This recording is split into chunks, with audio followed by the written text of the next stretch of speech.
طاعة الله.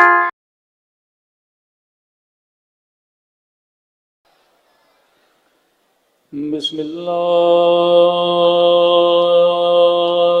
الرحمن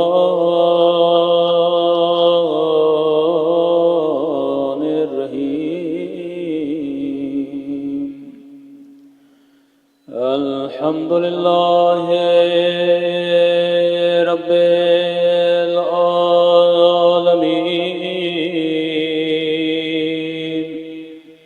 الحمد لله كما هو أهله. الصلاة والسلام على سيد المرسلين وخاتم النبيين أبي القاسم محمد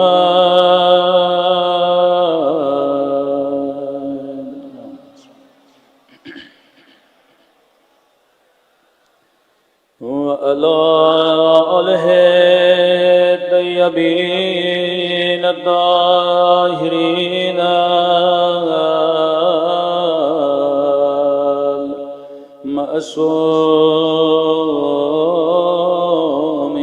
المعصومين. سب مل کے امام زمانہ کی دعا. اللہم کل ولیک حجت ابن الحسن صلواتک علیہ وعلی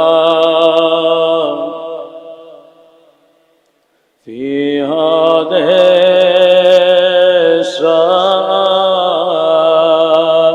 وفي كل وليا وحافظا وقائدا ودليلا وعينا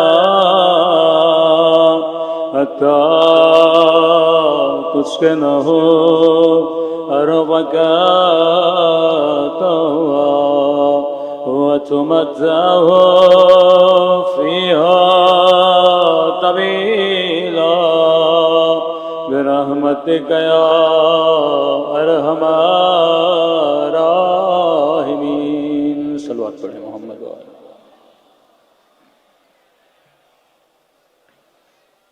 بسم اللہ الرحمن الرحیم. رب اشرح لی صدری ویسر لی امری واحلل عقدۃ من لسانی یفقهوا قولی.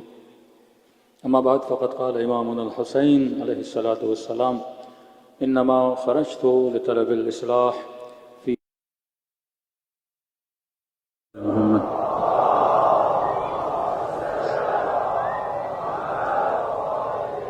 دعا ہے پروردگار عالم ہم سب کی عبادتوں کو اپنی بارگاہ میں قبول فرمائے اور جو مقصد زندگی اور عبادت لے کر یہ مجالس رکھی جاتی ہیں ان مقاصد میں خدا ہم سب کو کامیابیاں کامرانیاں نصیب فرما دے. مسلسل آپ کی خدمت میں عاشورہ اور اصلاح معاشرے کے عنوان سے گفتگو ہو رہی ہے کہ یہ مجالس صرف ایک واقعے کے ذکر کے لیے نہیں ہیں. یہ مجالس جس پہ اربوں روپیہ یہ قوم خرچ کرتی ہے اور پیسے کی کوئی اتنی ویلیو نہیں جس قدر اس عاشورہ کے پیچھے معصوم کا خون موجود ہے. کہ کسی نے کہا کہ بی بی زینب سلام اللہ علیہ کا رونا امام حسین پر، کسی خاتون نے سوال کیا کہ ہم جب اپنے شہیدوں کے لاشوں کو دیکھتے ہیں، باپ کے سامنے 3 لاشیں، ماں کے سامنے زخمی لاشیں آتے ہیں، تو وہ تو بی بی زینب کے صبر کو دیکھ کے حوصلہ پاتے ہیں. تو ہم جب ممبر سے سنتے ہیں بلخص 11 محرم کو جب سیدہ زینب کی نگاہ بھائی کے پامال لاشے پہ پڑی تو اس منظر کو امام زمانہ بھی زیارت ناہیہ میں یاد کرتے ہیں کہ بی بی نے خود کو اونٹ کی اونچائی سے زمین پہ گرا دیا. تو کہا کہ یہ سمجھ میں نہیں آ رہا، کیا یہ صبر سیدہ زینب کے اگینسٹ نہیں ہے کہ ایک طرف اس بی بی کے صبر کو بیان کیا جائے، دوسری طرف بھائی کے لاشے کو دیکھیں اور اس طرح سے اونٹ کی اونچائی سے منہ کے بل زمین پہ آ کے گریں. تو علماء فرماتے ہیں کہ آپ کے سامنے اگر آپ کے بھائی کا لاشا ہے، بیٹے کا لاشا ہے، کسی بیٹی کا لاشا ہے، وہ بیٹی ہے صرف.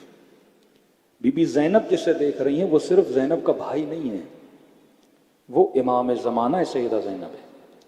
یہ مصیبت کبریٰ ہے بی بی زینب کے لیے. ہاں بھائی کے بدن پہ لاشیں دوڑائے جائیں صبر کیا جا سکتا ہے، لیکن اگر کسی کا امام زمانہ ہو اور اس امام کی توہین کی جائے، یہ مصیبت کبریٰ. اس مصیبت کو سیدہ زینب دیکھ کے اونٹ کی اونچائی سے نیچے کی طرف آ رہی ہیں. تو یہ کربلا، یہ عاشورہ جو ہم منا رہے ہیں، اس کے پیچھے خون ابا عبداللہ الحسین ہے، اس کے پیچھے 6 مہینے کے بچے علی اصغر کا خون ہے. اب ایک اتنی قیمتی چیز جس کی اساس اور بنیادوں میں معصوم کا خون ہو، وہ ٹائم پاس نہیں ہے. یقیناً معصوم کا ایک بہت بڑا ہدف ہے کہ یہ جوان، یہ بیٹیاں جب فرش عزا پہ بیٹھیں تو معصومین، میں نے امام بارگاہ IRC میں لاسٹ ایئر کا شرح پڑھا تھا، the hidden the secret network of اہل البیت علیہ الصلوۃ والسلام. یہ مت سمجھیے یہ مکتب معجزے کی وجہ سے زندہ ہے. یہ مکتب جو آپ کا اس طرح سے چل رہا ہے، آج اور بھی شیعہ ہیں لیکن دشمن شیعہ اثنا عشری کا کیوں دشمن بنا ہوا ہے؟ آج آپ کی لیڈرشپس کو کیوں مارا جاتا ہے؟ صرف ایک ملک میں نہیں، ہر ملک میں. وہ شہید حسینی لے لیں، اپنے بزرگ اکابر شہداء دے لیں، کیوں اس قوم کے شاعروں کو، کیوں سبط جعفر جیسوں کو، کیوں اس قوم کے خطیبوں کو شہید کیا جاتا ہے؟ دوسرے قومیں بھی تو ہیں، وہ بھی تو نوحیں پڑھتے ہیں. شیعوں کے اندر اور بھی گرو ہیں، ششماوی بھی ہیں، بحیرہ بھی ہیں. لیکن مسئلہ آپ سے کیا ہے؟ کیونکہ شیعہ اثنا عشری کو اہل بیت علیہ الصلوۃ والسلام ایک نظم دے کر گئے، ایک سسٹم دے کر گئے. یہ واحد سسٹم ہے جو استکبار عالم کے مقابلے میں کھڑا ہو سکتا ہے. کسی کے پاس اتنا پراپر سسٹم نہیں ہے جو آپ کے پاس ہے. اب سوال سسٹم ہو بھی لیکن پھر بھی ناکامیاں ہوں تو اس کا مطلب ہم نے اس عزا امام حسین سے وہ فائدہ نہیں لیا جو عزادار امام حسین سے لینا چاہیے. ہم نے ممبر سے، ہم نے مجلس سے وہ فائدہ نہیں لیا جو لینا چاہیے. یہ ورلڈ ریکارڈ ہے کہ کسی قوم میں اتنے لیکچر نہیں ہوتے جتنے شیعہ قوم میں ہوتے ہیں. آپ کا محرم، آپ کا سفر، آپ کا رمضان، آپ کی شہادتیں، آپ کی ولادتیں، آپ کی برسیاں، کہ کون سی قوم اپنی قوم کو اتنے لیکچر دیتی ہے؟ ایک بندہ PhD بھی کرے تو اس کا ایک نمبرز آف لیکچرز ہیں کہ 700 لیکچرز لے گا، 800 لیکچرز لے گا تو یہ PhD پاس کرے گا. مثال دے رہا ہوں. آپ زندگی میں سوچئے تو صحیح، آپ نے کتنے آور مجالس سنی ہے، کتنے گھنٹے فرش عزا پہ آئے ہو؟ آج 60 سال کے ہو تو آپ نے ہر سال مجلسیں سنی ہیں، 50 سال کے ہو تو ہر سال مجلسیں سنی ہیں، 20 سال کے ہو تو ہر سال مجلسیں سنی ہیں. اب یہ مجلس ابا عبداللہ کا پتہ کیسے چلے گا؟ مولا خود بتا رہے ہیں، انما خرجت، فرمایا لا بطرن ولا اشرن، میں حکومت کی لالچ میں نہیں نکلا، میں جاہ و مقام کی لالچ میں نہیں نکلا. یہ مت سمجھنا کہ حسین تخت و تاج کی لالچ میں نکلا ہے. انما خرجت للاصلاح طلب الاصلاح فی امت جدی، میں حسین اس لیے نکلا تاکہ اپنے رسول کی امت کی اصلاح کروں. مولا کیوں کرنا چاہتے؟ فرمایا اس امت میں 4 عیب پیدا ہو چکی ہیں. پہلا عیب معالم الاسلام، اسلام کی نشانیوں کو ختم کیا جا رہا ہے. کہ کل میں نے کہا کہ دشمن فیملی کے سسٹم کو، نظام کو تباہ و برباد کرنا چاہتا ہے، جس طرح انہوں نے ویسٹرنائز کر کے اپنے سسٹم کو تباہ کیا. حلال شادیوں کو ختم کر کے حرام رشتے، اولاد کی پیداوار کو کم کر دیا گیا، عورت کو فیمنزم کے نام سے ایک پروڈکٹ بنا کے مردوں کے لیے، معاشرے کے لیے پیش کر دیا گیا. آج بات کی جائے کہ عورت کے حقوق، وومن رائٹس، آپ ذرا ویسٹرن ہسٹری تو پڑھیے کہ وہاں عورتوں کو رائٹس ملے کب؟ 1880s میں برٹن پارلیمنٹ قانون پاس کرتی ہے کہ خواتین جو کام کرتی ہیں ان کی تنخواہ ان کو دی جائے. یعنی یہ قصہ 200 سال پہلے قصہ ہے. ہر خاتون جو کام کرتی تھی، جاب کرتی تھی، اس کی ساری سیلری اس کا شوہر اٹھاتا تھا. لیکن آپ آئیے 1400 سال پہلے رسول نے ارث میں عورت کا حق رکھا کہ باپ مر جائے گا، عورت وارث بنتی ہے، اس کو ارث ملے گا. شادی کرے گی جو حق مہر معین کرے گی مرد نے دینا ہے، یہ گھر میں جائے گی نفقہ مرد پر واجب ہے، پورا خرچہ اس کی ضرورتیں کون پورا کرے گا؟ مرد پورا کرے گا۔ ایون اگر بچے کو دودھ پلاتی ہے تو اس کی بھی ڈیمانڈ کر سکتی ہے کہ مجھے اس کے پیسے دو، مرد پر واجب ہے کہ اس کو پیسے دو۔ ہر چیز میں حق و حقوق اور رائٹس دیے گئے۔ بأي ذنب قتلت، وہ زمانہ رسول خدا کا زمانہ جب عورتوں کو بچیوں کو زندہ درگور کیا جاتا تھا، کس نے عزت دی، کس نے وقار دیا، کس نے مقام دیا؟ یہ دین اسلام تھا جس نے عورت کو مقام دیا، اور یہاں پہ عورت کو پروڈکٹ بنایا گیا۔ اس کی ذرا ہسٹری پڑھیے۔ 80s میں کارخانوں میں خواتین کام کرتی تھیں، کمپنیوں میں کام کرتی تھیں، ساری تنخواہیں مردوں کے جیب میں۔ اب ظاہر ہے تنخواہ اگر مرد کے جیب میں جا رہی ہے تو کارخانے سے جو بارگیننگ اور ڈیلنگ کرتا تھا وہ مرد کرتا تھا کہ جناب اگر میری بیوی کام کرے گی تو آپ 40,000 تنخواہ دو گے، 50,000 تنخواہ دو گے۔ اب راضی کس کو کرنا ہے؟ مرد کو راضی کرنا ہے۔ کارخانے پریشان ہو گئے تھے، زیادہ تنخواہ۔ دوسری بات، کئی ایسے مرد تھے جو بیویوں کو کام پہ بھیجتے نہیں تھے، تو اگر 100 مرد ہیں، 100 ان کی بیویاں ہیں تو 20 راضی ہوتے تھے کام پہ بھیجیں، پھر وہ جب بھیجتے تھے تو بھاری بھرکم تنخواہیں لیتے تھے۔ پارلیمنٹ نے قانون پاس کیا کہ آج کے بعد اگر عورت کام کرے گی تو تنخواہ اسی کو ملے گی، اس کے مرد کو نہیں ملے گی۔ اب اس کا فائدہ کارخانوں کو کیا ہوا؟ یہ عورت کی فیور میں نہیں تھا، کارخانے اپنا فائدہ دینا چاہتے تھے۔ کارخانوں کو فائدہ یہ ہوا، ایک تو پہلے بارگیننگ اس کا شوہر کرتا تھا، بھائی 40,000 لوں گا تو میں بیوی کو کام کرنے دوں گا۔ اب کیونکہ جب خواتین کو آزادی ملی، تنخواہ ان کو ملنی تھی، انہوں نے کم سے کم سیلری میں بھی کام کرنے پر راضی ہو گئی۔ دوسرا، گھروں سے خواتین نے نکلنا شروع کیا، وہ جو گھریلو خواتین تھیں وہ کارخانوں کے اندر پہنچ گئی، تو کم سیلری میں ان کو لیبر ملا۔ 19ویں صدی میں جب مشینری کا آغاز ہوا، پہلے اگر آپ کوئی پروڈکٹ بناتے ہیں، مثلا کچھ جوتوں کا کارخانہ ہے، بھائی 1000 جوتوں کی ڈیمانڈ ہے، یہ سارا کام ہاتھ سے ہوتا تھا، ہینڈ ورک تھا۔ اب ہینڈ ورک کے لیے آپ کو لیبر زیادہ چاہیے۔ جب مشین کا زمانہ آیا تو ایک مشین میں آپ نے ایک جوتا ڈال دیا، مشین نے باہر 1000 نکال دیے، تو اب آپ کو ہینڈ ورک کی ضرورت نہیں، پروڈکشن میس پروڈکٹ زیادہ ہو گئی۔ اب جب پروڈکشن زیادہ بڑھی تو اس کا خریدار چاہیے ہمیں، اس پروڈکٹ کو خریدے گا کون؟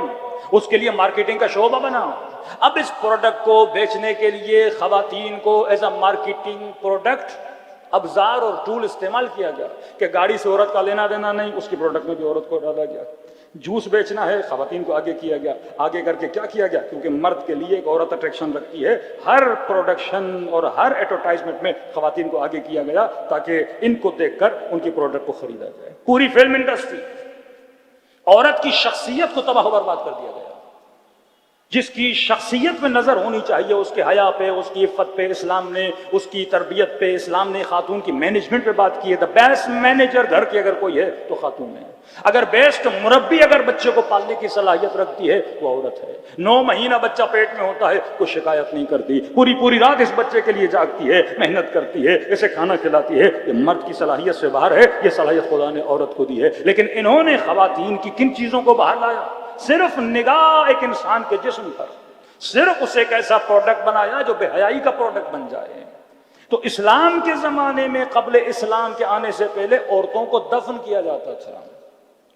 آج کے زمانے میں عورت کو دفن نہیں کیا پر اس کی شخصیت کو دفن کر دیا گیا۔ ہمارے استاد کہتے تھے اس زمانے میں شخص کو دفن کیا جاتا تھا، آج کے زمانے میں شخصیت کو دفن کر دیا گیا۔ کہ شناسائی اس کی کیا ہے؟ آپ کو ایسے ایسے غلط رول ماڈل دیے گئے۔ اب یہ وہ مکتب اور یہ فرش عزا ہے جو خواتین کو رول ماڈل دیتا، کبھی فاطمۃ الزہرا جیسا رول ماڈل، کبھی خدیجۃ الکبریٰ جیسا رول ماڈل، اپنی پوری عفت و حیا کے ساتھ زندگی جی۔ سیدہ زینب کبریٰ جیسا رول ماڈل، ایک حماسائی وجود ہے، میدان کربلا میں ہیں، پیغام امام حسین کو آگے بڑھا رہی ہیں۔ بچیوں کے لیے سیدہ سکینہ کے جیسا رول ماڈل، جناب معصومہ قم جیسا، ایسی باوفا بہن جو بھائی کے لیے وہاں سے سفر کر کے وہاں پر آئی ہیں۔ آپ کو کسی رول ماڈل کی ضرورت نہیں، اس سسٹم نے اور نظام نے آپ کو رول ماڈل دیا۔ آج ایک چھوٹی سی مثال دوں گا کیونکہ کچھ قومی مسائل بھی ہیں، لیکن جب تک آپ حکمت سے کام نہیں لوگے آپ کے قومی مسائل بھی حل ہونے والے نہیں ہیں۔ قرآن مجید میں نماز پر بڑی تاکید ہے، ذرا غور سے سنیے گا۔ نماز، اقیم الصلاۃ، اقیم الصلاۃ، اقیم الصلاۃ، نماز قائم کر، نماز قائم کر، نماز قائم کر۔ سورہ بقرہ، اتستبدلون الحق بالباطل وتکتمون الحق وانتم تعلمون، اے لوگو تم حق کو لباس باطل پہناتے ہو، تم حق کو چھپانے کی کوشش کرتے ہو جبکہ تجھے پتا ہے کہ حق کیا ہے۔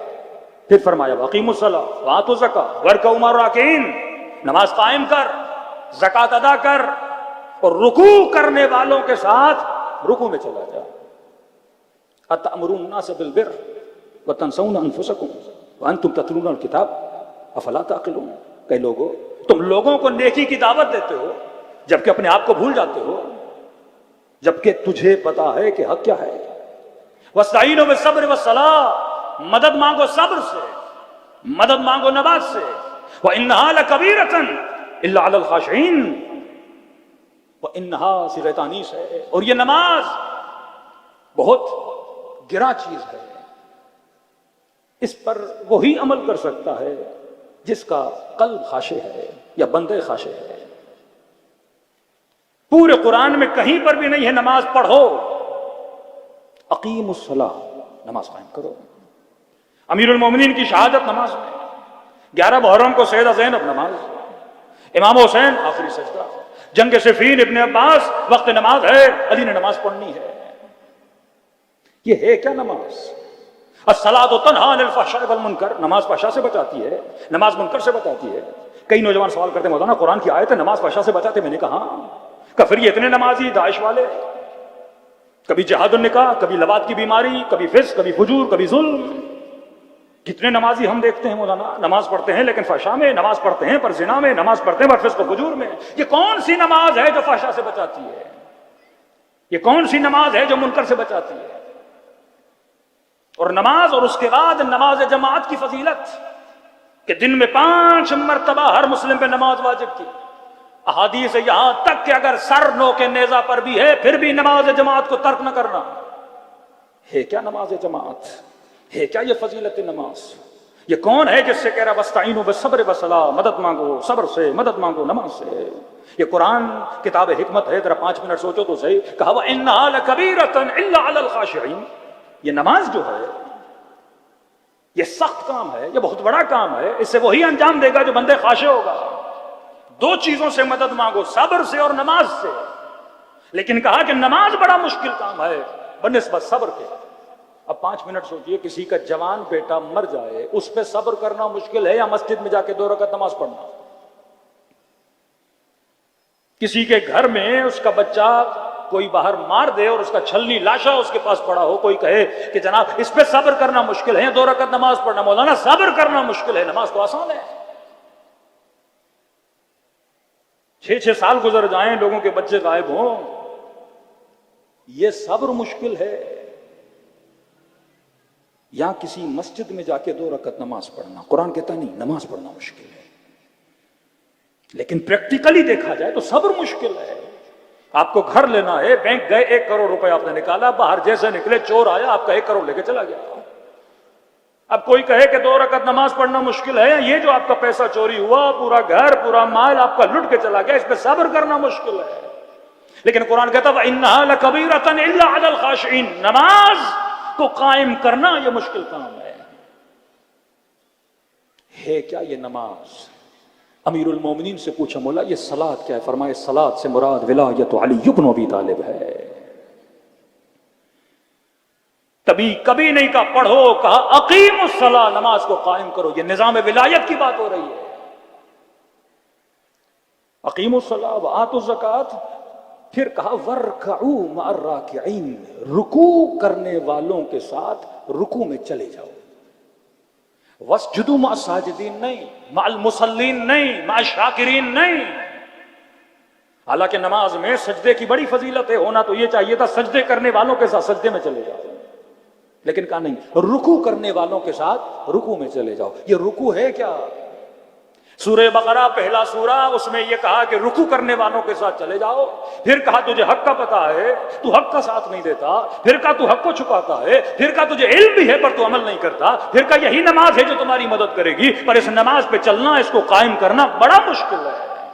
پھر قرآن مجید کا آخری سورہ یا آخری سے 1 سورہ 200 سورہ پہلے آیا سورہ مائدہ، آواز آئی انما ولیکم اللہ، میں اللہ تمہارا ولی، والرسول میرا رسول تمہارا ولی، والذین آمنوا الذین یقیمون الصلاۃ ویؤتون الزکاۃ وہم راکعون، اور تیسرا ولی وہ ہے جو حالت رکوع میں زکات دیتا ہوا نظر آئے۔ وہاں کا ورکعوا مع الراکعین، یہاں بتایا رکوع کرنے والے کون ہیں اور کس رکوع کرنے والے کے ساتھ انہیں مل جانا ہے۔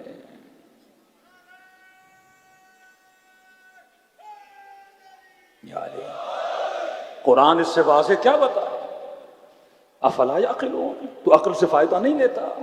یہ کون ہے رکوع کرنے والے جن کے ساتھ ملنا ہے؟ علی ابن ابی طالب اپنی ولایت کے لیے لفظ اللہ، رسول کی ولایت کے لفظ رسول، لیکن جب تیسری ولایت کی باری آئی کہ تیسرا ولی وہ ہے جو حالت رکوع میں زکات دیتا ہوا نظر آ جائے، اور تجھے حکم دیا ورکعوا مع الراکعین، اس کے ساتھ رکوع میں چلا جا۔ کئی لوگوں نے فقیروں کو پیسے بھی دیے کہ جناب ہم نماز پڑھتے ہیں، آ کے خیرات مانگ لینا۔ پیسوں والے فقیر اور ہیں، لیکن جبرائیل فقیر بن کے علی سے خیرات مانگے یہ اور ہے۔ اب یہ نماز جس کی فضیلت اتنی، ولایت کو آپ کبھی نماز سے جدا نہیں کر سکتے۔ سمجھو ولایت کے دو سکے، ایک سکے کی طرف امیر المؤمنین، دوسرا سکہ ہے نماز، نماز، نماز، اور نماز جماعت کی فضیلت۔ دن میں 5 مرتبہ مسجد میں آؤ، نماز جماعت پڑھو۔ یہ اہل بیت ٹریننگ دے رہے ہیں شیعہ سماج کو، شیعہ معاشرے کو، کہ تو اگر ولائی معاشرہ بننا چاہتا ہے تو ولائی معاشرہ کیسے بنے گا؟ تمہارے سارے پرابلمز کا سلوشن اس نماز کے اندر ہے۔ اب چاہے شیعہ جیل میں ہو، اب چاہے شیعہ مسنگ پرسن ہو، اب چاہے تمہارے یہاں پہ حالات ہو، یہاں پہ دھرنے کے مسئلے ہوں، جو بھی تمہارے قومی مسائل ہیں، اس کا حل نماز کے اندر ہے۔ اور ہم تجھے اس کی ٹریننگ کہاں پہ دے رہے ہیں؟ نظام ولایت کی ٹریننگ تجھے نماز میں دے رہے ہیں، اور ایک دفعہ نہیں، دن میں 5 مرتبہ دے رہے ہیں، کیونکہ بچپن سے جب ایک ٹریننگ کرو گے وہ تمہاری قومی عادت بن جائے گی۔ اب دیکھیے کل میں نے کہا 2 سماج ہے نا، شیعہ سماج، غیر شیعہ سماج۔ شیعہ سماج میں 10 لوگ بیٹھے ہوں، وقت نماز ہو جائے، ایک دوسرے کے چہرے دیکھتے ہیں، جماعت پڑھائے گا کون؟ آخر میں سمجھ نہیں آتا، سارے فرادہ پڑھ لیتے ہیں۔ ہمارے بھائیوں کے سماج میں چلے جائیے، وقت نماز ہوا، ایئرپورٹ پہ آپ نے دیکھا ہوگا، راستوں میں آپ نے دیکھا ہوگا، پتہ نہیں کوئی بھی بندہ آگے کھڑا ہو جاتا اور پیچھے اللہ اکبر، نماز شروع۔ قرض کیسی ہے بندے کا پتہ ہے، حلالی بھی ہے کہ نہیں ہے، عقیدہ کا کیسا ہے، کچھ بھی نہیں، کیونکہ وہاں پر یہ سختی ہے ہی نہیں۔ یہ اثر ہے فقہ کا، یہ اثر ہے عقیدے کا، یہ اثر ہے مکتب کا۔ آپ کا بچہ ہر کسی کے پیچھے نماز پڑھنے کو تیار نہیں ہوتا، شرائط امام ہیں۔ کیوں؟ کیونکہ اگر کوئی 2 منٹ کے لیے، 4 منٹ کے لیے لوگوں کا رہبر بن رہا ہے، لیڈر بن رہا ہے، وہ کوئی ایرا گیرا نہیں ہو سکتا، اس کی شرائط ہے۔ قرض صحیح ہونی چاہیے، حلالی ہونا چاہیے، عادل ہونا چاہیے۔ اب قرض صحیح ہے، حلالی بھی ہے، عادل بھی ہے، 3 لوگ کھڑے ہیں، لیکن ان میں سے ایک سید ہے تو سید کو پہلے جانا چاہیے۔ اب 2 سید آپس میں آ گئے، قرض بھی صحیح ہے کہ جس کی شکل بہتر ہے ان دونوں میں سے تھوڑا خوبصورت ہے، اسے آگے کھڑا ہونا چاہیے، لولا نہیں ہونا چاہیے، لنگڑا نہیں ہونا چاہیے۔ اتنی سخت شرائط ہیں ہمارے امام جماعت کے لیے، لیکن مد مقابل کوئی شرط نہیں، کیونکہ ان کے یہاں مکتبی فکر نہیں ہے۔ آپ کے یہاں امام بھی ہر کوئی نہیں بن سکتا، آپ کے یہاں خلیفہ ہر کوئی نہیں بن سکتا، عادل ہو، معصوم ہو، عالم ہو، منصوص من اللہ ہو، تب جا کے امام بنے گا۔ لیکن وہاں آپ دیکھیں گے انکان فاسقن او فاجرن، چاہے نمازی ہو، فاسق ہو، فاجر ہو، زانی ہو، اگر حاکم بن گیا اسے تخت پہ بٹھا دو۔ پہلی ریولیوشن مصر میں، ایجپٹ میں، اخوان المسلمین حسنی مبارک کو جب اتارنا چاہا، یہ عرب اسپرنگ جو آپ سنتے ہیں، بیداری عرب، سارے بادشاہ پریشان ہو گئے تھے کہ یہ کیا ہو گیا، یہ تو راہ رب شیعہ، یہ تو فکر حسینی، یہ تو حماس حسینی، یہ تو نہضت حسینی والی باتیں ہیں کہ ظالم کا مقابلہ کرو، فاجر کا مقابلہ کرو، حاکم فاسق ہے، فاجر ہے، اس کو ہم ایکسپٹ نہیں کریں گے، حاکمیت اس کے پاس ہو، کم از کم نیک تو ہو، صالح تو ہو، عادل تو ہو۔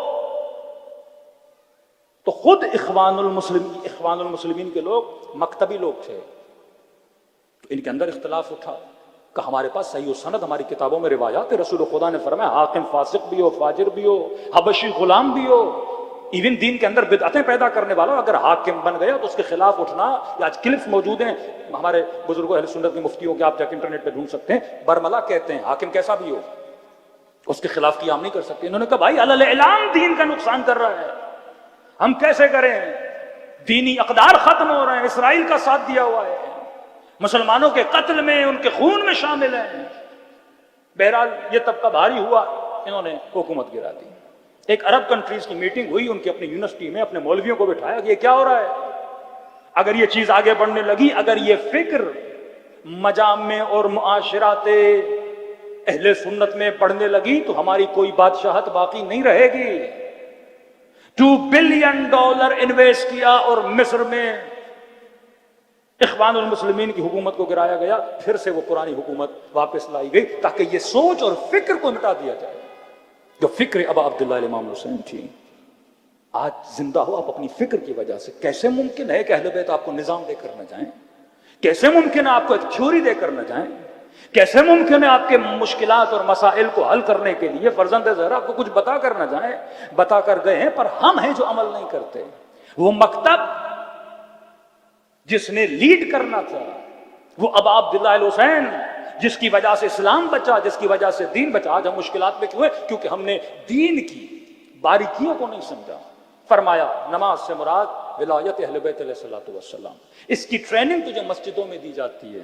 دن میں 5 مرتبہ جا نماز جماعت پڑھ۔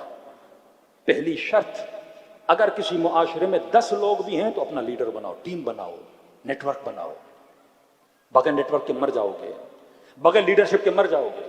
امام ہے تو معاشرے کی لیڈرشپ امام کے ہاتھوں، معصوم امام۔ جب امام پردے غیب میں ہے تو اپنے اندر سے کوئی ایسا متقی، کوئی ایسا پرہیزگار جو سائن للنفس سے ہو، جو اہل بیت کے کردار پہ چلنے والا ہو، اسے اپنا لیڈر بناؤ۔ اور تجھے ٹریننگ کہاں پہ دی جاتی ہے؟ نماز جماعت میں دی جاتی ہے۔ نماز جماعت، پیش امام، مأموم پیچھے کھڑے ہوں گے، تمہاری طرف سے یہ سورہ حمد اور قل هو اللہ پڑھے گا، تجھے اجازت نہیں ہے۔ پہلے تو انتخاب کر کے امام کسے بنانا ہے۔ اگر امام بنا لیا، اب یہ بات کرے گا تمہاری طرف سے جس سے بات کرنی ہے۔ ہمارے یہاں 10 لوگ کھڑے ہو جائے، ہماری جماعت پاکستان میں یہ کہ 10 لوگ بات کرنا چاہتے ہیں، قومی مسائل ہیں، 10 لوگ بھائی 10 لوگ نہیں۔ معصوم فرماتے ایک بندہ بات کرے، پہلے ایک کو نمائندہ بناؤ، وہ آگے بات کرے گا۔ اور وہ آگے بات کرنے والا کون ہوگا؟ سائل النفس سے، عادل ہوگا، عالم ہوگا، کردار میں شبیہ کردار معصوم ہوگا، رفتار اس کی ایسی ہوگی۔ یہ تربیت دی جا رہی ہے، یہ رابطہ طرفین ہے۔ اور آپ کی جماعت میں اگر کوئی شریک ہونا چاہتا ہے تو کب شریک ہوتا ہے؟ جب حالت رکوع میں آپ جاتے ہو، دور سے کہتا ہے یا اللہ یا اللہ یا اللہ، امام صاحب ذرا صبر کریے صبر کریے، تو یہ امام اور رہبر معاشرہ ہے جس نے اس قوم کو ایک ساتھ لے کر چلنا ہے۔ 10,000 کی جماعت ہوگی پر ایک بندہ دیر سے آئے گا، امام جماعت اس کا صبر کرے گا تاکہ اس کو 10,000 کے ساتھ جوڑا جائے۔ یہ ٹریننگ دی جاتی ہے بچپن سے۔ اگر بچے نماز جماعت میں جا کے شرکت کریں گے، ان کے اندر عقیدہ اتحاد پیدا ہوگا کہ اگر ہم نے کسی کو امام بنایا ہے، اس کے پیچھے ہم نے کھڑا رہنا ہے۔ دوسرا، امام جماعت یہ نہیں کہ اپنی مرضی سے نماز پڑھے گا، دیکھے گا میرے پیچھے نماز پڑھنے والے جوان ہیں، بوڑھے ہیں، کاسب ہیں، بزنس مین ہیں، ان کی ایج کیا ہے، جوان ہیں تو بڑے طمأنینے سے نماز پڑھے گا۔ اگر مسجد کسی بازار میں ہے، سارے کاروباری لوگ ہیں، جلدی نماز پڑھائے گا تاکہ جلدی نماز ختم کر کے اپنے کاروباروں تک پہنچ جائیں۔ پیچھے نماز پڑھنے والے اگر بوڑھے ہیں تو اپنے سجدے سے آہستہ سر اٹھائے گا تاکہ ان بوڑھوں کو تکلیف نہ ہو۔ یہ رابطہ طرفین کا رابطہ ہے۔ تیسری چیز، اگر امام جماعت خطا کرے گا، پیچھے والے اسے یاد دلائیں گے۔ تیسری رکعت، نماز عشاء کی تیسری رکعت میں تشہد پڑھنا شروع کیا تو پیچھے والے کہیں گے بحول اللہ جناب کھڑے ہو جائیے، آپ بھول گئے، اب تشہد نہیں پڑھنا۔ رابطہ طرفین کا رابطہ ہے۔ ولائی معاشرے کا مطلب یہ ہے جب تک اپنے معاشرے میں رہبریت، جب تک اپنے معاشرے میں لیڈرشپ پیدا نہیں کرتے تب تک تمہارا معاشرہ زندہ نہیں رہ سکتا۔ ہمارے یہاں اجتماعی کاموں کی اتنی اہمیت کیوں ہے؟ مجلس ازا کیا ہے؟ سارے جمع کے بیٹھتے ہو نا، بوڑھے بچے جوان سارے آ جاتے ہیں۔ امام حسین کیا سکھانا چاہ رہے ہیں؟ فرمایا تمہاری طاقت ہی تب ہے جب تم ملتے ہو۔ جلوس کیا ہے؟ آپ کی طاقت کا نام ہے۔ 40 کی مشی کیا ہے؟ آپ کی طاقت۔ اور ہمیں کون جوڑ رہا ہے؟ اب عبداللہ الحسین۔ اب یہ معاشرہ اگر زندہ رہنا چاہتا ہے، نماز جماعت اسے ٹریننگ دیتی ہے کہ جس طرح جماعت میں کسی کو لیڈر بناتے ہو، اسی طرح اپنی قوم میں کیا کرو، کسی کو لیڈر بناؤ۔ ایک چھوٹی سی پارٹی، کل میں نے اشارہ کیا تھا آپ کی خدمت میں کہ اگر پاکستان میں 20% شیعہ ہیں تو آپ کی پارلیمنٹ میں 20% آپ کی نمائندگی ہونی چاہیے۔ نہیں ہے. کیوں نہیں ہے؟ کیونکہ ہم نے اس اصل اہل بیت علیہ الصلوۃ والسلام کو، نیٹ ورک آف اہل البیت، جس کا اصل یہ تھا کہ تمہارے اندر لیڈرشپ ہونی چاہیے، ایک لیڈرشپ جو تمہاری پوری قوم کو لے کر چلے گی، تب تم کامیاب ہو جاؤ گے. آج جب ملٹیپل لیڈرشپس آتی ہیں، یہی گلگت بلتستان کے الیکشنز کو آپ دیکھ لیں، شیعہ کو بولتا ہے تو اس کو ووٹ نہیں دینا، یہ نہیں کرنا، وہ نہیں کرنا. ایک کوئی ملنگ، کوئی صوفی، کوئی پیر صاحب بھی ہو نا، اس کے 10,000 فالوور ہوں تو یہ لوگ جاتے ہیں ان سے ووٹ مانگنے کے لیے، جب آپ ہمیں دو. 2 کروڑ شیعہ، واحد لیڈرشپ ہو، عین ہو نماز جماعت کی طرح. یہ دن میں 5 مرتبہ نسل کو ٹریننگ دی جا رہی ہے نا، کہ اس طرح سے ایک کو امام بناؤ، پھر اس کے پیچھے کھڑے ہو. اب نماز جماعت میں یہ بھی نہیں کہ آپ کا ارادہ سلب ہو جاتا ہے، نہیں. فرمایا صرف حمد و سورہ امام پڑھے گا، باقی تو آزاد ہو. جو ذکر کرنا ہے قنوت میں ذکر کرو، سجدے میں جتنی مرتبہ ذکر کرنا ہے کرو، لیکن تمہارا اٹھنا بیٹھنا اجتماعی ہوگا. انفرادی طور پہ، فکری طور پہ آزاد ہو، لیکن تمہارا چلنا، تمہارا بیٹھنا وہ اس امام کو دیکھ کر ہوگا. تب جا کے تمہاری ابوت قائم ہوتی ہے. جب 10,000 لوگ کراچی کے روڈ پہ مل کے نماز پڑھتے ہیں، وہ نظارہ کوئی اور ہوتا ہے کہ ایک امام کھڑا ہے، وہ رکوع میں جاتا ہے، پوری قوم رکوع میں جاتی ہے. وہ سجدے میں جاتا ہے، پوری قوم سجدے میں جاتی ہے. یہ زمینہ سازی برائے ظہور امام زمانہ ہے. جب تم اپنے مقامی لیڈرز کی اطاعت میں نہیں آؤ گے تو کس طرح امام زمانہ کی اطاعت کرو گے؟ ٹریننگ ابھی سے ہونی ہے.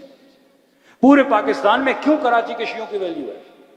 کیوں کراچی میں زیادہ تر مساجد میں، ٹرسٹیز میں کوئی جگہ بھی افتتاح کرنی ہوتی ہے تو وہ علماء کو بلاتے ہیں. شروع سے یہاں یہ بیج بویا گیا تھا کہ یہاں کے لوگ تھوڑی علماء کی سنیں، تبھی آپ کی عزاداری بڑی مضبوط ہوتی ہے، تبھی آپ کے دھرنے بڑے مضبوط ہوتے ہیں.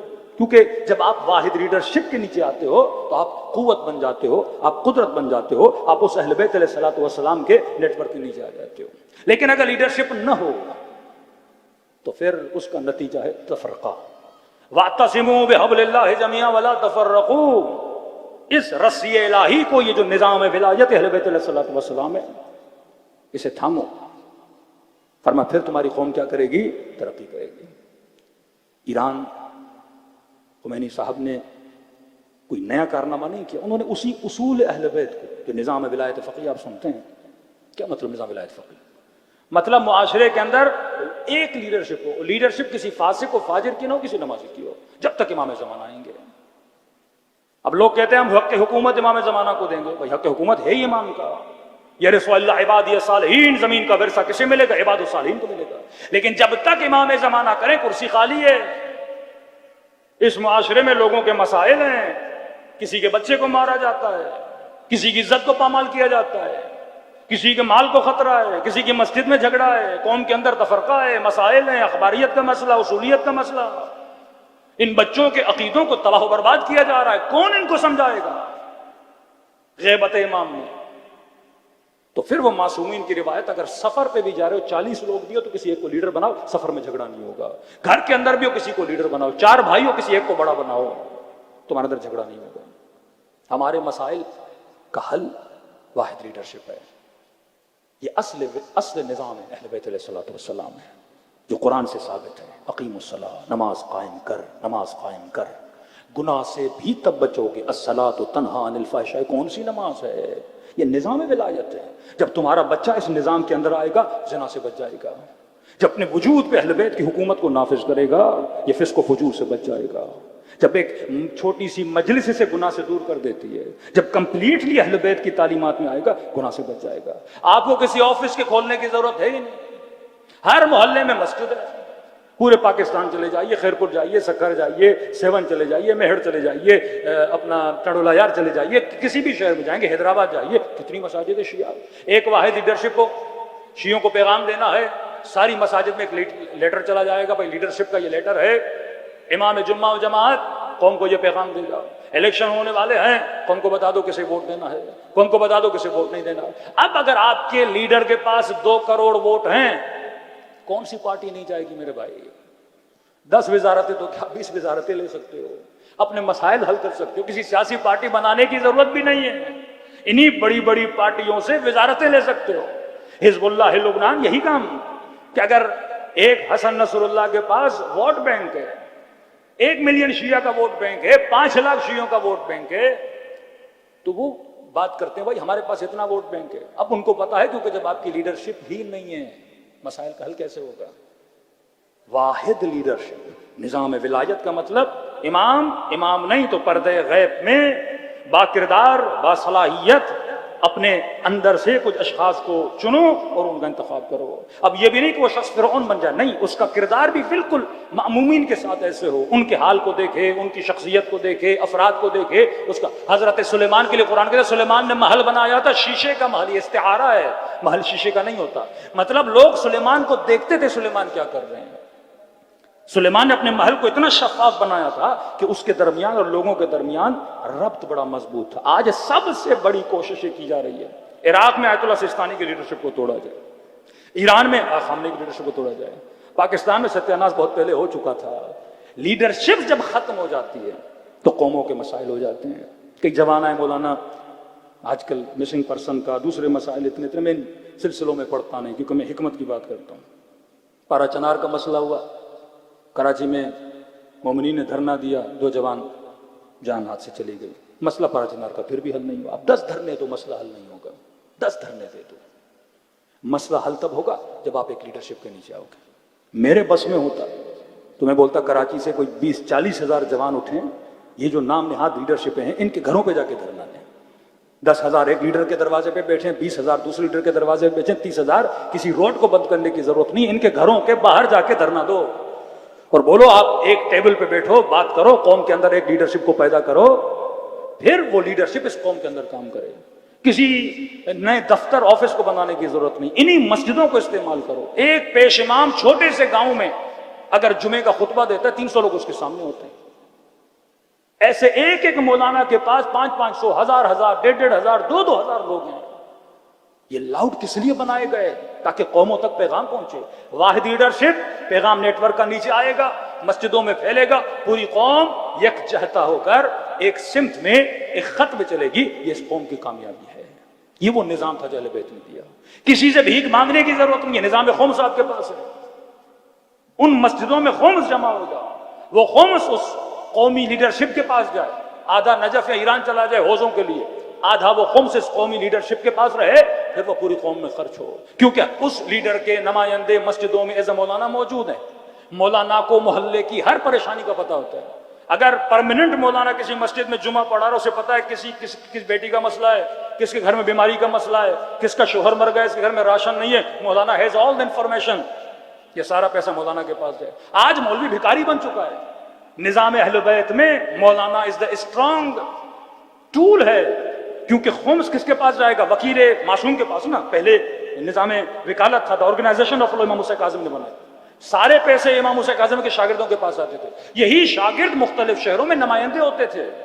جب تک عوام کا رجوع عالم کی طرف نہیں ہوگا. مرجع کا کیا مطلب ہے؟ مرجع تقلید، جس کی طرف رجوع کیا جاتا ہے.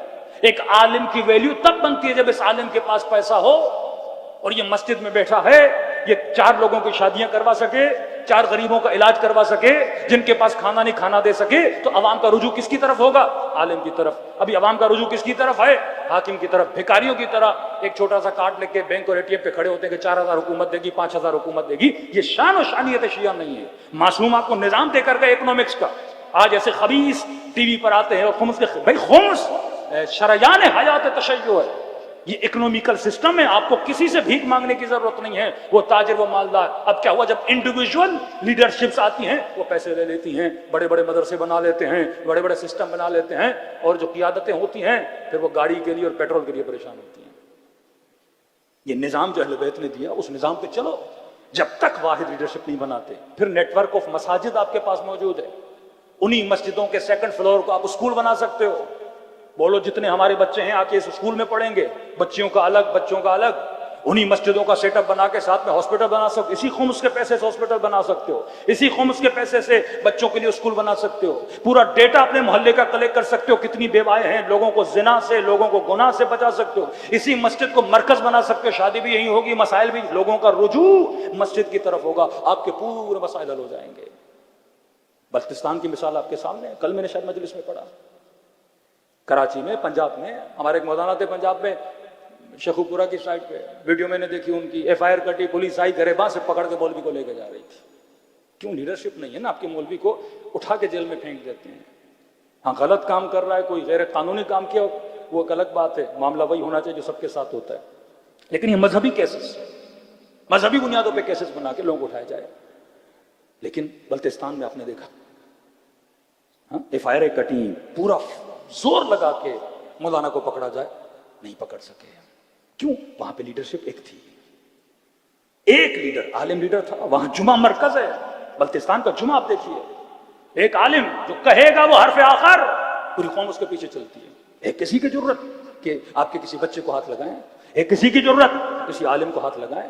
کیونکہ ہم نے ممبر سے نظام ولایت بتایا ہی نہیں. چٹکلے بازی اس ممبر سے کی گئی. 5 منٹ کی 30 منٹ کی مجلس، 25 منٹ کے نعرے اور واہ واہ بازی کر دی، لیکن قوم کو سمت نہیں دی، قوم کو خط نہیں دی. امام زمانہ یہ سوال کریں گے، بھائی اتنا خون اس مکتب نے بہایا.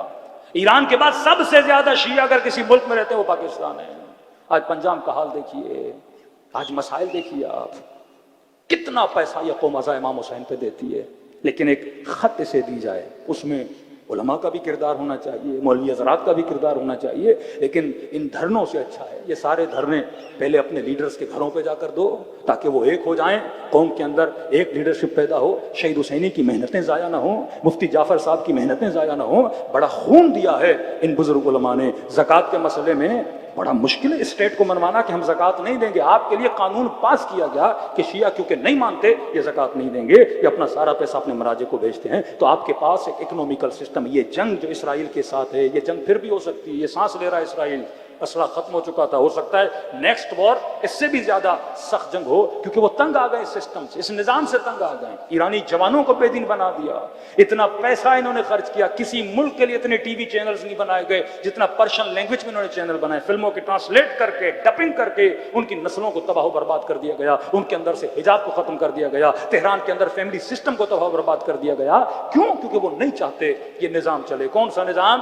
مسلم معاشرے کے اندر جو لیڈر ہو وہ صاحب تقوی ہو، وہ اسلامی اقدار کا خیال رکھے، وہ قوم کے لیے وہ کام کرے جو قرآن اور رسول کی سنت اور اہل بیت کے فرامین کے مطابق ہو. صلوات پڑھے محمد و علیہ.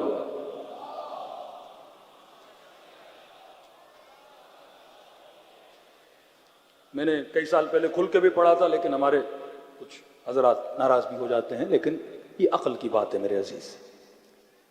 جو خامنئی کو مانتے ہو یا خمینی کو مانتے ہو یا مولا علی کی ولایت کو مانتے ہو، یہ نظام ولایت جو اہل بیت نے دیا.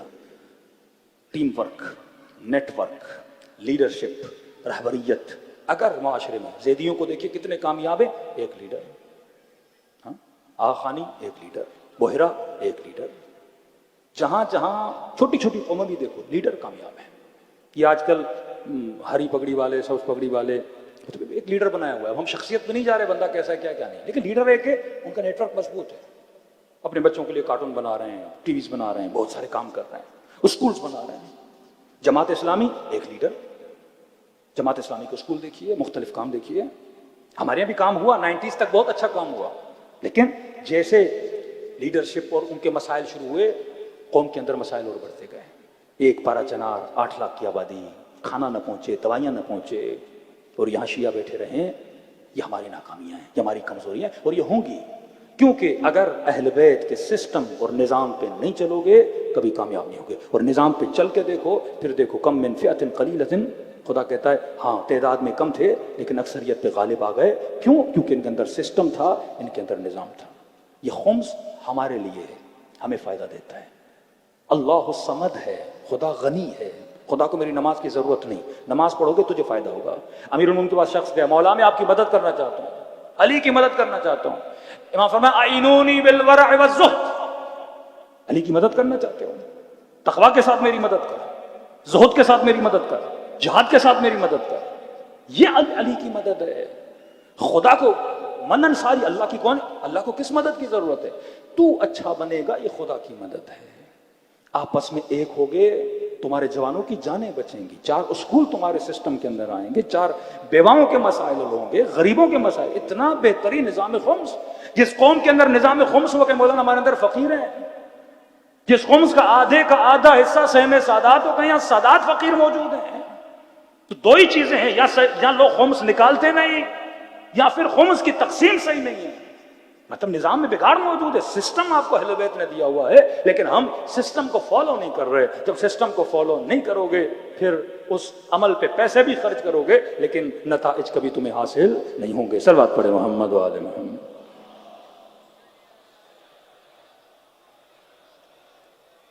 الصلاۃ تنہا عن الفحشاء والمنکر، ایک ظاہر نماز ہے جس کی ایکسرسائز مسجدوں میں کرتے ہو، امام پیش امام ماموم۔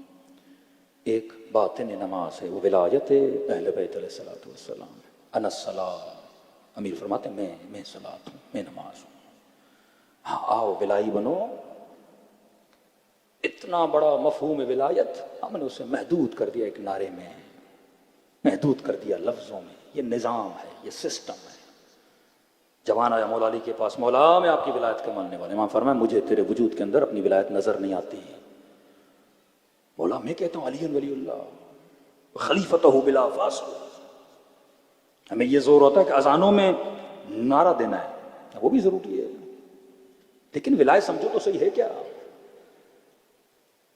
پاکستان میں جنگ چلتی رہی ممبر پہ، صرف نام پہ نام پہ نام پہ، جس طرح جنگ صفین میں نام قرآن پہ جنگ چلتی رہی۔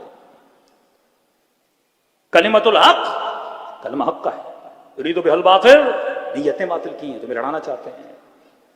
مولا فرماتے ہیں ہاں تو اقرار تو کرتا ہے کہ اشہد ان علی ولی اللہ وخلیفتہ بلا فصل، لیکن مجھے تیرے وجود کے اندر اپنی ولایت نظر نہیں آتی۔ کہ مولا میں کہتا ہوں آپ اللہ کے ولی ہیں، کیا مطلب؟ امام فرمایا تو علی کی حکومت کو نہیں مانتا، تو میرے نظام کو نہیں مانتا۔ سادہ تھا، کہنے لگا امیر المؤمنین ابھی آپ کو حکومت ملی ہی نہیں تو مانوں کیسے؟ مطلب مولا بھی خلیفہ نہیں بنے تھے۔ تو امام نے فرمایا جن حکومتوں کی تو بات کر رہا ہے وہ علی کے نزدیک مچھر کے پر کے برابر بھی نہیں ہے۔ کبھی کہا حیوان کے ناک کے اندر سے جو پانی نکلتا ہے اس کی قیمت زیادہ ہے، جو پاؤں میں جوتی پڑی ہے اس کی قیمت زیادہ ہے، یہ تخت و تاج کی قیمت کچھ بھی نہیں ہے۔ کہ میں اپنی حکومت کی بات کر رہا ہوں۔ مولا کیا مطلب؟ کہ پہلے یہ دیکھ تیرے دل پر علی کی حکومت ہے یا نفس و شیطان کی حکومت ہے؟ جب تو کہتا ہے اشہد ان علی ولی اللہ، اس کا مطلب تو تابع احکام اہل بیت علیہ الصلوۃ والسلام ہے۔ تیرے دل پر علی حاکم ہے کہ نہیں؟ آنکھیں اٹھاتا ہے علی کی مرضی سے، بات کرتا ہے علی کی مرضی سے، شکم میں لقمہ جاتا ہے علی کی مرضی سے، قدم اٹھا کے جہاں جاتا ہے علی کی مرضی سے، سر پہ چادر ہے کتنی ہے علی کی مرضی سے، لباس کون سا پہنا ہے علی کی مرضی سے۔ حکومت امیر المؤمنین کو اپنے وجود پہ نافذ کر، وسلموا تسلیما، سرخم تسلیم کر اہل بیت کی دربار میں۔ یہ حکومت علی بن ابی طالب ہے۔ آؤ کربلا میں دیکھو بہن نے کیسی اطاعت کی۔ مولا حسین جا رہے ہیں میدان کارزار میں، فرمایا بہن زینب میرے جانے کے بعد تیرا امام زین العابدین ہے، پھوپھی ہیں، ایج میں بڑی ہیں، مولا زین العابدین جوان۔ کسی نے میرے چوتھے امام سے پوچھا مولا سب سے مشکل گھڑی کربلا کی؟ فرمایا مقامات تو بہت ہیں لیکن میری امامت کی سب سے مشکل گھڑی یہ تھی جب خیموں میں آگ لگی نا تو پھوپھیاں بہنیں خیمے میں آئی، کہنے لگی سجاد اب حسین کے بعد تو ہمارا امام ہے، اب تیری مرضی کہو تو جل کے خیموں میں مر جائیں یا بے چادر خیموں سے باہر نکلیں۔ کا پہلا حکم امامت یہ دیا کہ پھوپھی اماں خیموں سے باہر نکلیں۔ جوان ہے لیکن سیدہ زینب اطاعت کر رہی ہیں، عباس علمدار، وفا کا عالم یہ کہ اپنے امام زمانہ کی اطاعت کی۔ جب تک معاشرے میں اپنے رہبروں کی اطاعت نہیں کرو گے، واحد لیڈرشپ کے نیچے نہیں آؤ گے، نظام امامت میں نہیں چلو گے، کامیابیاں نہیں ملیں گی۔ فرمایا وجود کتنا بھی کثیف ہو جائے ذکر ابا عبداللہ اس وجود کو پاک کرتا ہے۔ امام زمانہ کسی عالم کے خواب میں آئے، فرمایا کہ جس مجلس میں ان دو بیویوں کے مسائل ہوں ہم ضرور آتے ہیں۔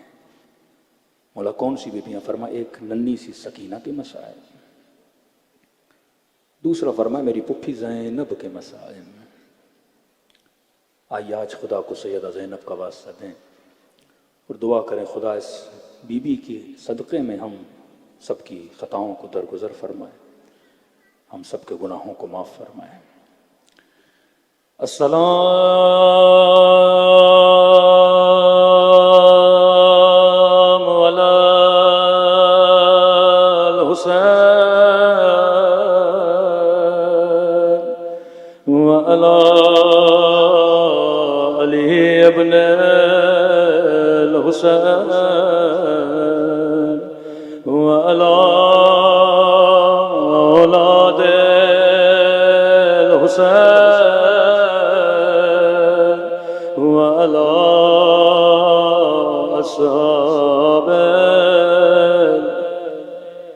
حسین کی صدا بلند ہو سلام علی الحسین وعلی علی ابن وعلی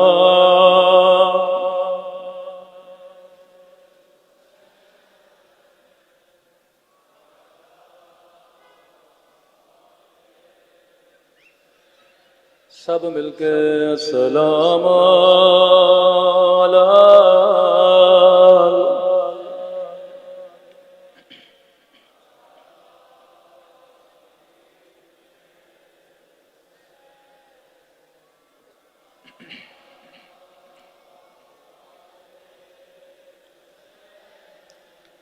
وعلى أصحاب الحسين آواز کم ہے سب مل کے السلام علی الحسین وعلى علی ابن وعلى اولاد الحسین وعلى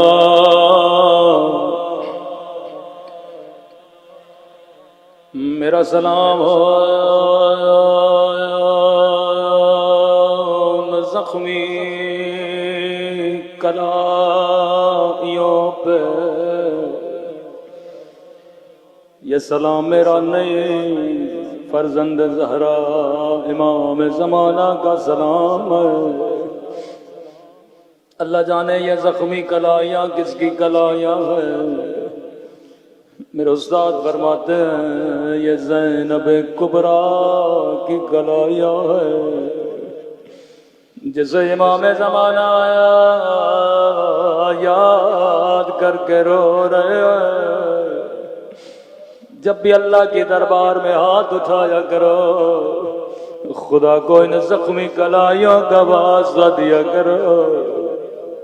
لیکن یہ زخمی کیسے ہوئے ہیں مولا خود بتاتے ہیں۔ میرا سلام ان زخمی کلائیوں پہ جنہیں رسیوں سے باندھا گیا، اے خدا تجھے زینب کے زخمی ہاتھوں کا واسطہ،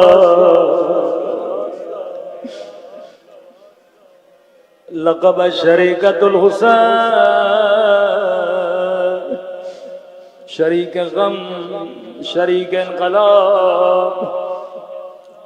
جب بھی مولا حسین کوئی لاشا خیمے میں لاتے تھے، سب سے پہلے بی بی زینب کو آواز دیتے تھے۔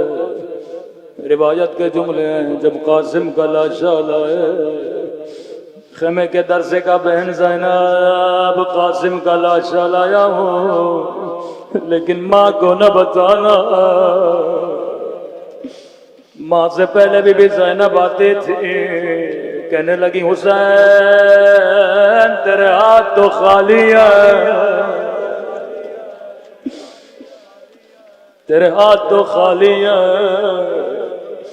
فرمایا بہن زینب یہ جو گٹھڑی میری پیٹھ پہ دیکھ رہی ہو،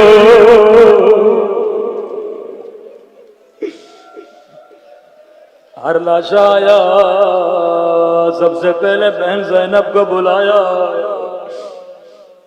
جب علی اصغر کا ننھا سا لاشا وہاں سے بھی آواز دی بہن زینب ماں کو نہ بتانا۔ فرماتی ہیں توڑی توڑی پہنچی، کیا دیکھا دو ننھے قدم خون میں رنگی،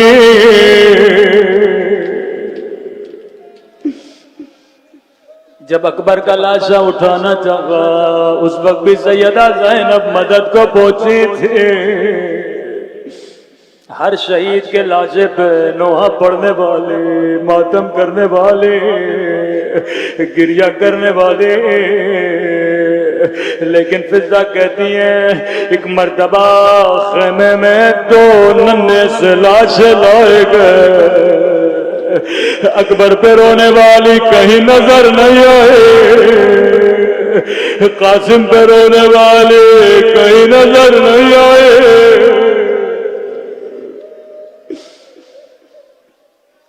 دوڑے دوڑے خیمے میں گئے، بی بی بچوں کے لاشیں آئے، کیا دیکھا؟ سر سجدے میں ہے، کہہ رہی ہیں الحمدللہ، اے خدا تیرا شکر ہے تو نے زینب کی قربانی قبول کی۔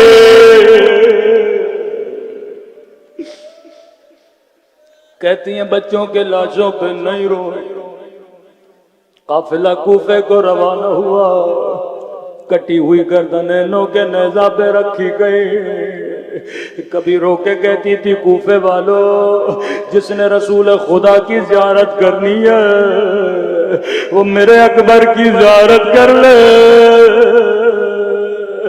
کبھی علی اکبر کا نوحہ پڑھتی تھی۔ قافلہ شام کی بازار میں آیا، بڑی حسرت سے عباس کو دیکھنے لگے۔ عباس تجھے میری چادر پہ بڑا ناز تھا، عباس تیری زینب اجڑ گئے۔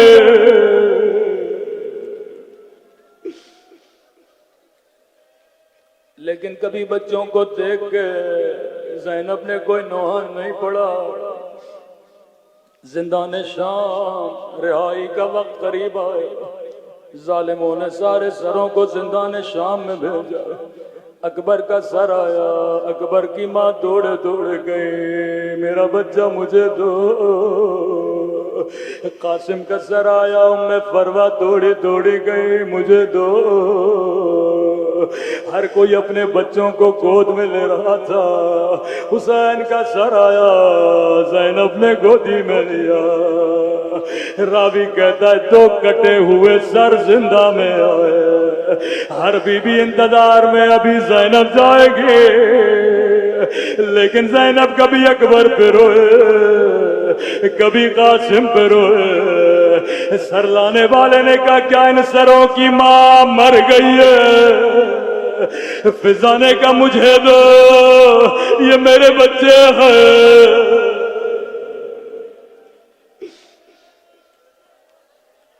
ننھی سی گردنوں کو جھولی میں لیا، بی بی زینب کے پاس گئے۔ بی بی کربلا میں بچوں پہ نہیں روئی، پورے رات سے بچوں کو نہیں دیکھا۔ بی بی زینب کیا بچوں سے ناراض ہو؟ ایک مرتبہ فضا کو دیکھ کے کہا میں فضا میں زینب ہوں، میں علی کی بیٹی ہوں۔ زینب جو ایک مرتبہ دے دے پھر واپس نہیں لیتے۔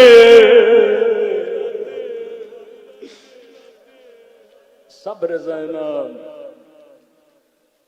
زندان شام سے قافلہ کربلا، کربلا سے مدینہ، جیسے مدینہ پہنچا کا سجاد میرے لال، میں نانا کے روزے پہ جانا چاہتی ہوں، نامحرموں سے روزہ خالی کراؤں۔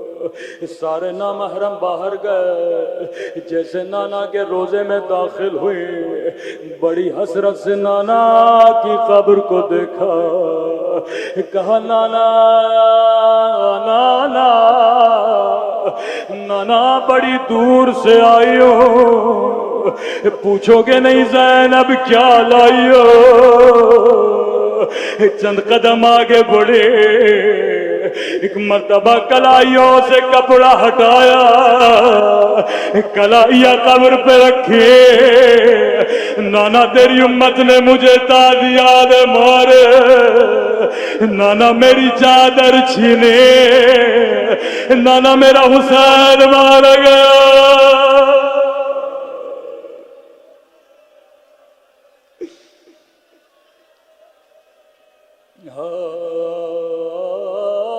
زینب نے بچوں کا نام نہیں لیا،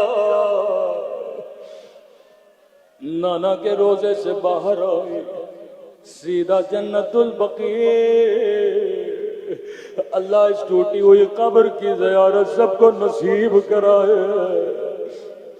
کوئی لمبے مصائب نہیں پڑے پر قبر زہرا میں زلزلہ بپا ہوا. جیسے ماں کی قبر پہ بیٹھی زینب نے خون بھرا کرتا نکالا. قبر زہرا سے آواز آئی زینب کرتا ہٹا دے ماں سے برداشت نہیں ہوتا. روکے کا ماں تو کرتا دیکھ نہیں سکتے. میں نے 70 قدموں سے وشمر جالس علی صدر آخذ بلحیت مولائی سینے پہ سوار تھا.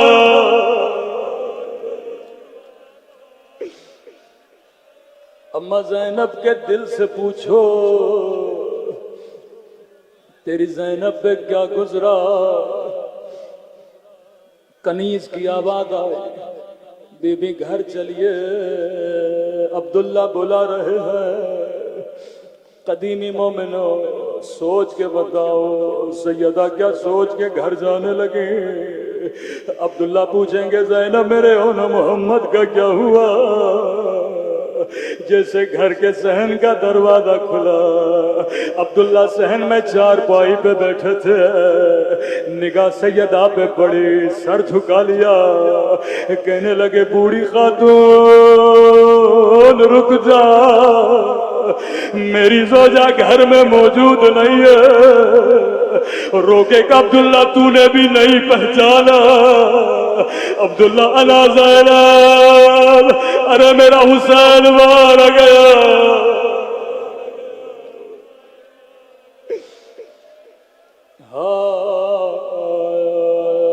غربت زینب. میری مائیں بہنیں بھی مجلس میں موجود ہیں. کربلا میں بچوں پہ نہیں روئی, کوفے کی بازار میں نہیں روئی, شام کی بازار میں نہیں روئی, نانا کے روزے پہ نہیں روئی, اماں کی قبر پہ نہیں روئی. لیکن زینب بھی کتنا صبر کرتے. زینب کے سینے میں بھی ماں کا دل تھا. صحن پہ نگاہ پڑی یاد آیا کبھی 2 بچے کھیلتے تھے. دوڑے دوڑے بچوں کا کمرہ کھولا. 2 ننھے سے مسلوں کو سینے سے لگایا. او نو محمد اب ماں کا دل نہیں لگتا. اے خدا زینب کو بھی اٹھا لے. اللہ